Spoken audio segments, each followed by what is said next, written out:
সচিবালয়ে অগ্নিকাণ্ড, উপদেষ্টা পরিষদের জরুরি বৈঠক, ৩ দিনের মধ্যে রিপোর্ট দেবে কমিটি। সচিবালয়ে অগ্নিকাণ্ডের ঘটনায় দেশের প্রশাসনিক অঙ্গনে তোলপাড় চলছে। ডাক্তার মুহাম্মদ ইউনূসের নেতৃত্বে উপদেষ্টা পরিষদ বৃহস্পতিবার ২৬ ডিসেম্বর প্রধান উপদেষ্টার কার্যালয় যমুনায় জরুরি বৈঠক করেছে। বৈঠক শেষে সন্ধ্যায় রাজধানীর ফরেন সার্ভিস একাডেমিতে সংবাদ সম্মেলনে ২ জন উপদেষ্টা এই বৈঠকের বিস্তারিত তুলে ধরেন।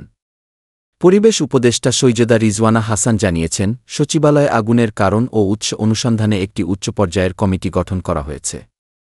স্বরাষ্ট্র মন্ত্রণালয়ের সিনিয়র সচিবকে কমিটির সভাপতি নিযুক্ত করা হয়েছে। কমিটি ৩ দিনের মধ্যে রিপোর্ট প্রদান করবে। তিনি আরও জানান, অগ্নিকাণ্ডে নিহত ফায়ার ফাইটার নয়নের প্রতি শোক জানাতে উপদেষ্টা পরিষদের শোক প্রস্তাব পাস করা হয়েছে। যুব ও ক্রীড়া উপদেষ্টা আসিফ মাহমুদ সজীব ভুইয়া বলেন, অগ্নিকাণ্ডে ৫টি মন্ত্রণালয়ের গুরুত্বপূর্ণ নথি পুড়ে গেছে।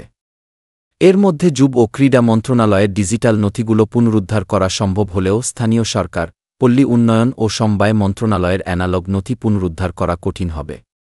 তিনি আরও বলেন, স্থানীয় সরকার বিভাগের দায়িত্ব গ্রহণের পর পিরোজপুর জেলার একটি প্রকল্প বরাদ্দের অর্থ লোপাটের প্রমাণ পেয়েছিলেন। সাবেক মুখ্য সচিবের সংশ্লিষ্টতার প্রমাণও মিলেছে।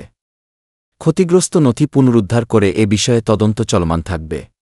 এই অগ্নিকাণ্ড সচিবালয়ের সুরক্ষা ব্যবস্থা ও নথিপত্রের ডিজিটালাইজেশনের গুরুত্বের উপর আলো ফেলেছে। জরুরি তদন্ত রিপোর্টের মাধ্যমে ঘটনার প্রকৃত কারণ ও প্রতিকারমূলক ব্যবস্থা নির্ধারণ করা হবে বলে আশা করা হচ্ছে।